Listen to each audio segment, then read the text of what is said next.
On this week's 51%, we wrap our series on women in business. Harvard economist Claudia Goldin explains how women persisted in the job market during the coronavirus pandemic, and Beth Miller Guthier with Capital District WERC shares her tips for those looking to start over. Just don't give up and reach out for help, because people out there do want to help. We also take a look at the Poetry Out Loud National Finals and speak with finalist Pamela White about her love of recitation. Coming up on 51%. I was standing around like one of those girls I had seen in a movie.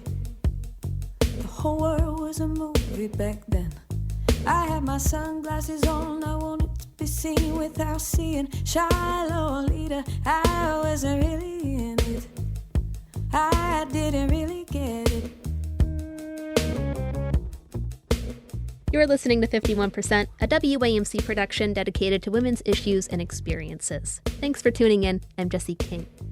This week, we're finishing our series on women in business. Over the past several episodes, we've spoken with advisors about how to invest in our financial futures, we've learned how to start a business, and we've met with multiple entrepreneurs for a behind-the-scenes look at their industries. But what about the rest of us? How are things looking for those who aren't trying to be their own boss? It's no secret that the way that we work and live is changing. When the coronavirus pandemic shut down the economy in 2020, many businesses and schools went virtual, and many are still debating whether to return to their traditional office spaces at all. At the same time, there's been a recurring discussion and concern in the media about whether the COVID economy has impacted or even set back women. In 2020, an annual Women in the Workplace report by McKinsey & Company and Lean In found that 1 in 4 women were considering slowing down their careers or leaving the workforce altogether. But as our first guest today will tell us, that's ultimately not what happened. Claudia Goldin is a Henry Lee Professor of Economics at Harvard University who has long studied the status of women in the workplace. In a recent working paper published by the National Bureau of Economic Research, Goldin says that women largely didn't leave the workforce during the first few years of the pandemic. Rather, they persisted. So, of course, if you remember, in mid-March of 2020, many types of businesses, and particularly in the service sector, were shuttered. And in addition, many consumers were wary of doing things like going and getting their hair cut or getting a manicure or going to a restaurant. And the other thing, it was sort of like a perfect storm. First, we had a health problem. We had an employment issue. And the third thing that impacted women more than it impacted men was that children were sent home from school. So all of these things came together in this horrible, perfect storm to make the lives of women who were at work more difficult, and to make the lives of parents a lot more difficult. And in the work that I've done, there's no question that Black women had larger losses in terms of being at work or in the labor force. And we also know from lots of surveys that certain communities had more COVID, that certain women, in particular, Black women, cared for others more because their communities were more impacted. I think that's a very important point. And so ultimately, what did looking at the data tell you? Well, at that moment, individuals were trying to stay in the labor force, but many of them were furloughed between March, April, May, June. The world had changed and we weren't certain how it was going to work out. And so at first, labor force participation stayed relatively high, but the employment numbers, the numbers of the fraction of individuals at work, plummeted. Of course they plummeted.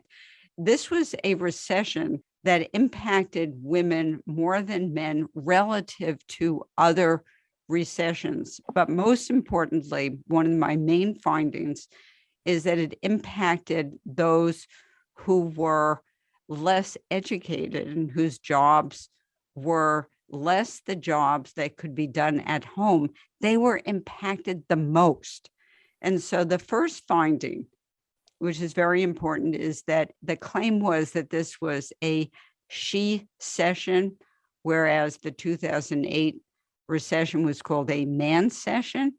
Well, in fact, it was a she session relative to the man session. But in fact, the big difference between the immediate impact of this perfect storm was that the less educated were impacted a lot more than the more educated. And the reason largely is because the more educated could work at home.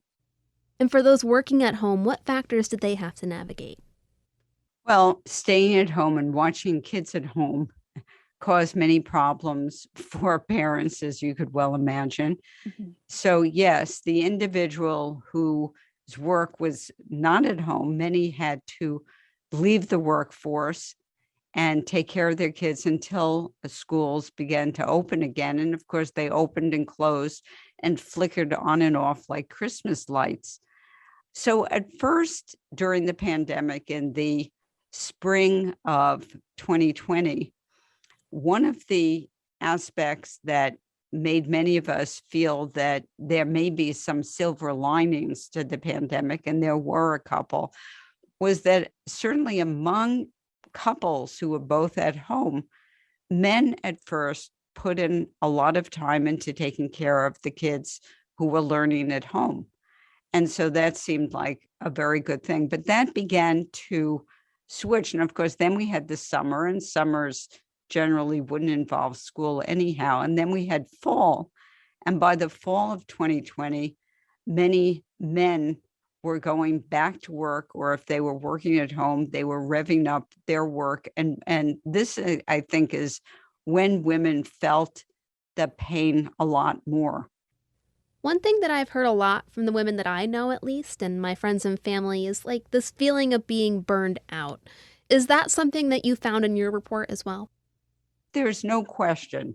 But what's interesting is that by and large, women persisted in the workforce. And that's really the strongest finding of my work, that yes, there was burnout. Yes, there was a lot of time that women put into taking care of their kids. Men did as well, as I just pointed out, women probably somewhat more.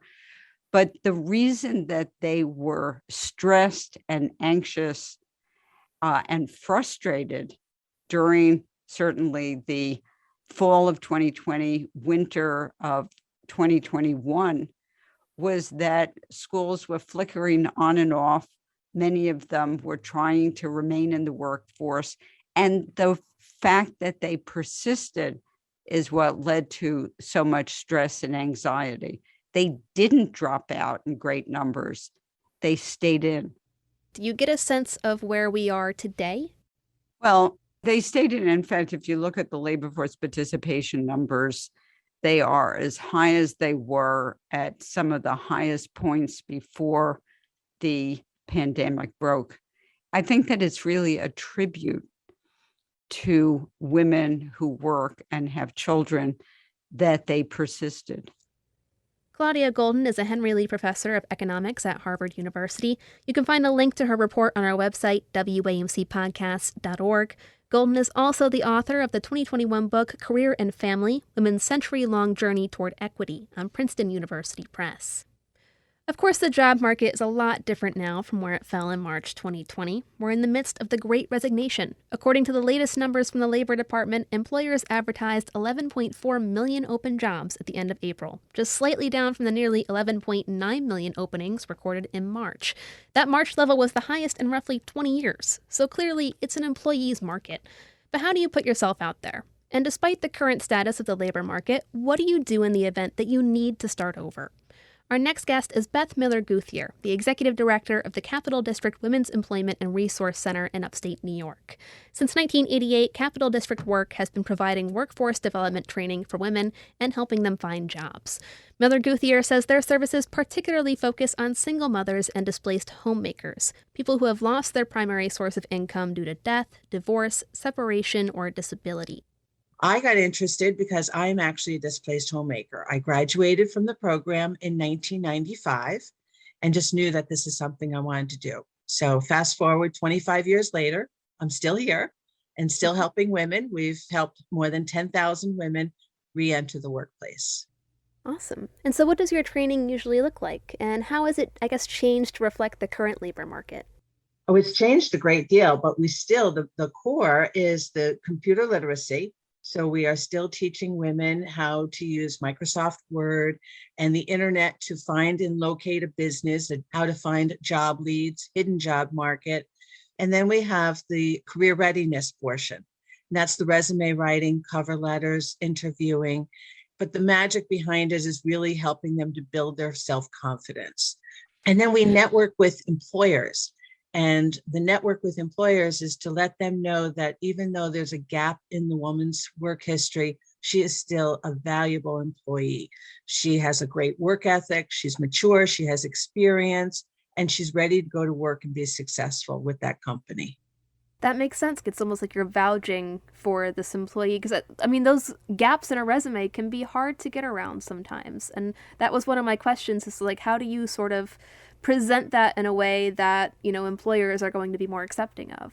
Well, we talk about the skills that they bring to the table. You know, many times it's not so much a chronological resume, but it's really skills driven.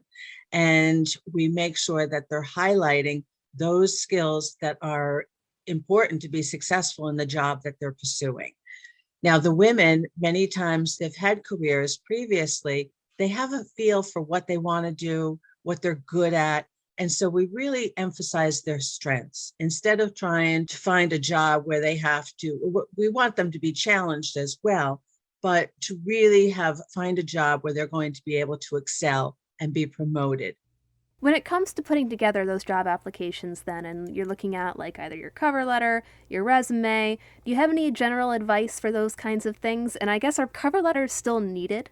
It depends on the company. It's always a wonderful way to introduce yourself. So the resume is showing all of your strengths and the tasks that you can fulfill, and, you know, the jobs that you've had in the past. But the cover letter really speaks to why you want to work for that company. Why did you reach out to that company? How are you going to be able to help this company better themselves because of you filling in this position? When putting those together, I guess, what are some common mistakes that you see people making? The biggest mistake is that they don't proofread. So you really need to print out your resume, proofread it, have a friend proofread it, or come to an agency like ours, and we will help you with that.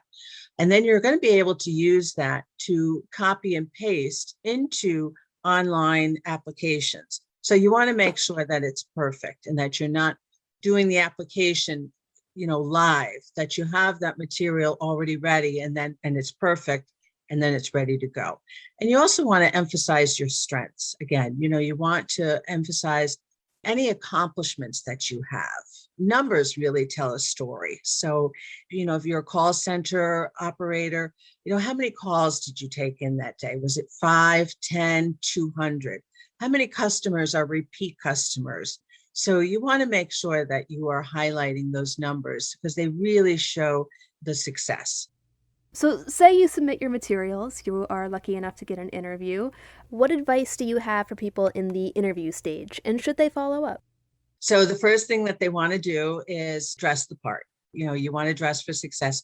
When you're going into an interview, even via Zoom, you want to make sure that you're presenting yourself in the best light. You want to research the company. What is their mission statement? Make sure it aligns with your mission statement. And then the other thing that you want to do, which is something that we all fail to do many times, is make sure that you turn off your phone or you leave it in the car. You don't want your phone going off in the middle of your interview. I say it never hurts to reach out and to let them know that you're interested. So the first thing is to send them a thank you note.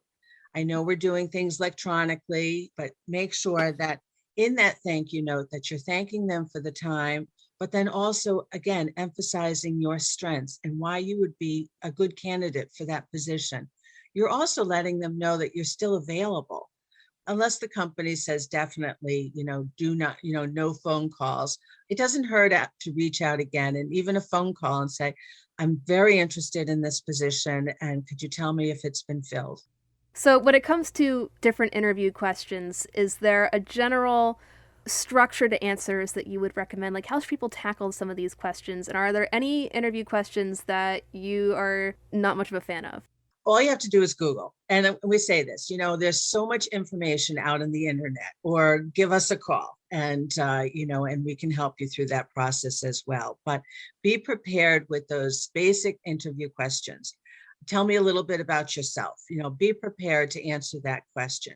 Stay positive and stay very professional. Don't bring in your personal aspect unless you feel that it's necessary or important for the job. And the behavioral questions are great because it really gets someone to think.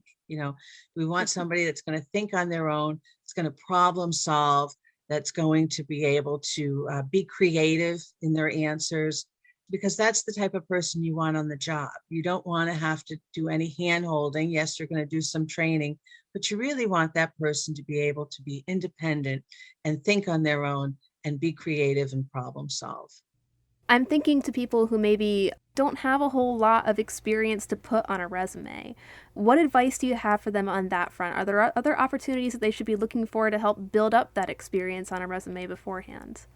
Well, volunteer experience, even though it's not paid, is always very valuable. If you volunteered at the PTA, or you were in charge of the church choir, maybe you were the leader in one of those roles. Those are leadership skills that you have, dependability, time management. So all of those different things, even though it was in a volunteer capacity, it still can transfer to something in a paid experience. So you want to look at that. Also, if you're not sure, if you are transitioning and you're not sure exactly what it is that you want, volunteer at a nonprofit and see. We have a lot of interns that come to our center that may want to get into nonprofit management. And so find a mentor, find somebody to help you explore some of those opportunities. And informational interviews are also very, very good. I have a lot of people that will call and just say, can you just tell me what a typical day is like in the nonprofit world or in a particular position? And, we all want to be helpful. We want people to succeed. So reach out to a company and see what are they looking for in a particular candidate and see if you're a good fit. Lastly, is there any general advice you would have, particularly for women who are looking for work? Just don't give up and reach out for help. There's help out there. Our center, 518-242-8249. You look for your support system. You'll be surprised that your support system is also a network for employment. Share with your friends. Don't be ashamed if you're looking for a job. Share it with others so they can help you to be successful. I always say if you're looking for work, be specific. Don't say, I'm just looking for a job. Give me something where, are you looking to get into finance? Are you looking to get into the health field? What's some of the jobs that you would take, and then share your resume with people once you've connected with them. But really reach out to your network and don't be afraid to ask for help, because people out there do want to help. Beth Miller Guthier is the Executive Director of the Capital District Women's Employment and Resource Center, which has offices in Albany and Troy, New York. You can learn more at their website, cdwerc.org. Beth, thanks for speaking with me. Thank you, Jessie. This is wonderful.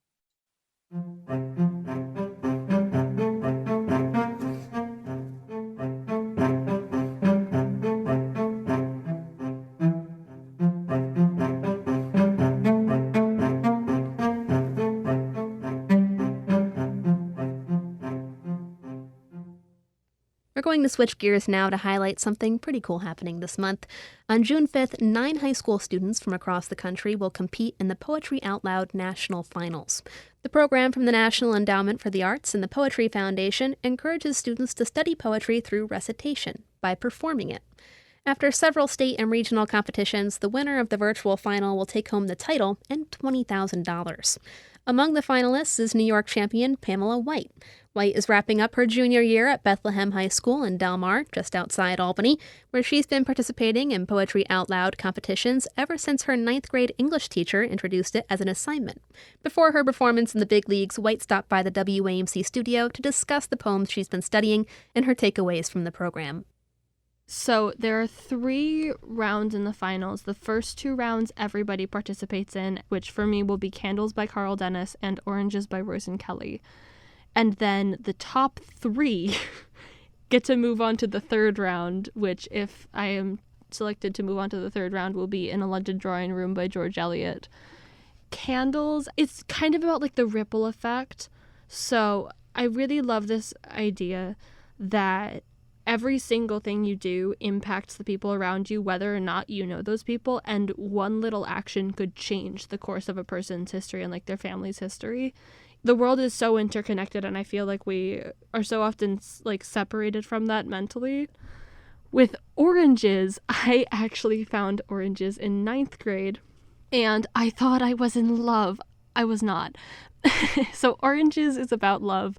Even just the first line really resonates with me. Just understanding that you have to like find the chosen family that you want. And then In a London Drawing Room was another one that my mom found, because to be fully honest, going through pre-20th century poems is really hard for me. It's like deciphering Shakespeare. I love Shakespeare. I'm currently in a Shakespeare production at my school, but it takes a lot of energy. So my mom was a saint, and she made a list of poems that she thought I would like. It's from like 1800s industrial Europe, but this idea of just like the entire world being bleak and nobody really connecting with each other anymore, and everyone just falling into the hustle and bustle, and the sky is cloudy and it's just walls. I mean, after the pandemic, that's what it felt like some days, just being stuck in this world where no one really connects anymore. But also, you think about big cities today, solid walls. That's all you can see out of a window sometimes. And so it's incredible how true that poem is today, even though it was written 200 years ago. That's very cool. I guess what was the hardest part? Was it the actual memorizing it, or was it sort of, I guess, adding the presentation and inflection to it? I can get through the memorization, but then it's making it my own. Then it's adding the inflection and getting the timing that I want and figuring out where I need to breathe, whether or not where I'm breathing and where I'm pausing fits in with like the structure of the poem. It's the analyzing of the poem, not necessarily difficult, but definitely time consuming.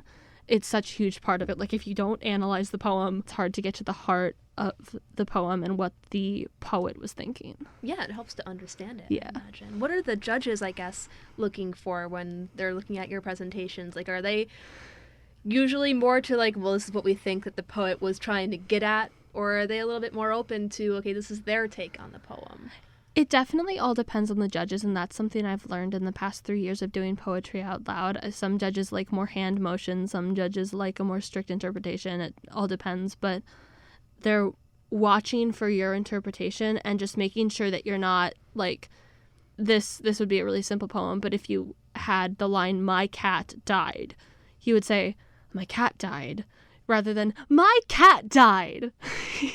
So the appropriateness of how you're interpreting the poem, that's one. There's voice and articulation. So if you're doing this and again, you're not going to get a good voice and articulation score. And then there's an accuracy score, because of course you have to say the words right. And there are several other categories. A lot of it isn't about like perfectly interpreting the poem the way the poet would have wanted, but interpreting the words appropriately in your own way. One of my last questions for you, I guess, this is sort of like, what do you love about poetry out loud that makes you want to keep doing it? And I guess what are some things that you feel like you've learned from it too? Poetry out loud is such like a special little community, because even at this level, I feel like, at least from what I've experienced, it's never really competitive. It's not like we're all fighting to win the $20,000 prize and we're going to like cut each other's throats open to win it. And so it's kind of just like this supportive little community where everybody loves poetry and we're just excited to watch each other do well.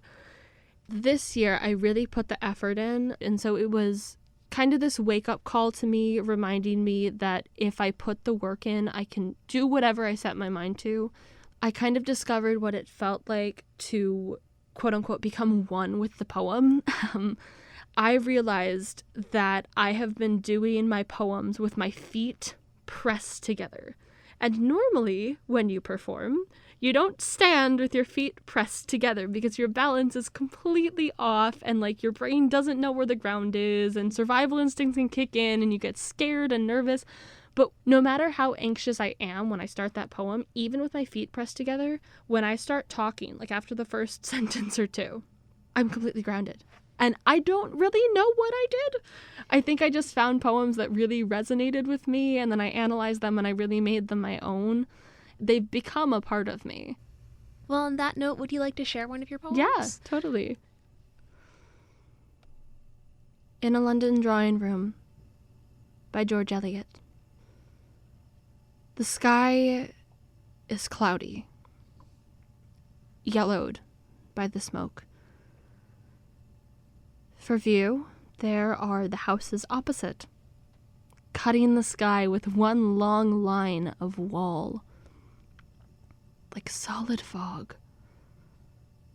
Far as the eye can stretch, monotony of surface and of form without a break to hang a guess upon. No bird can make a shadow as it flies, for all is shadow, as in ways o'erhung by thickest canvas, where the golden rays are clothed in hemp. No figure lingering pauses to feed the hunger of the eye or rest a little on the lap of life. All hurry on and look upon the ground, or glance unmarking at the passers-by.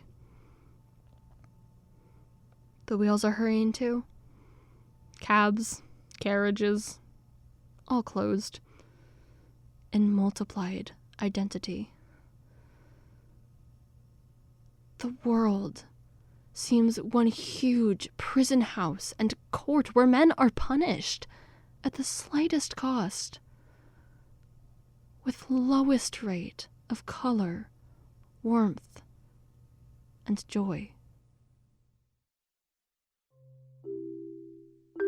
Pamela White is a junior at Bethlehem High School in Del Mar. She is this year's New York champion for Poetry Out Loud, and along with 8 other finalists, she'll compete for the national title on June 5th.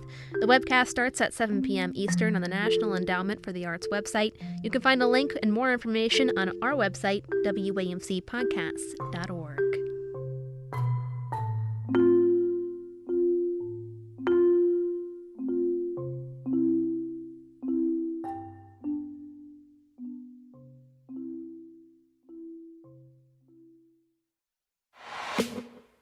That's a wrap on this week's 51%. 51% is a national production of WAMC Northeast Public Radio. It's produced by me, Jesse King. Our executive producer is Dr. Alan Chartock, and our theme is Lolita by the Albany-based artist Girl Blue. A big thanks to Claudia Goldin, Beth Miller Guthier, and Pamela White for participating in this week's episode. To learn more about our guests and find episodes new and old, again, you can find us at WAMCpodcasts.org. We're also on Twitter and Instagram at 51% Radio. Let us know what you think and if you have a story you'd like to share as well. Until next week, thanks so much for tuning in. I'm Jesse King for 51%. I was every single girl, I was nobody else, I was so sure of myself. I was 15 and a half, he was a hollow laugh. And I lost my cool somewhere along the way. At night and down the hallway, I had to learn how to look away. I lost my cool, no electricity, hot rain on the concrete, sweet melting little girl dreams. They said, oh, I want a big life, not a house that could have been life. Where are you taking me? Where are you taking me? Said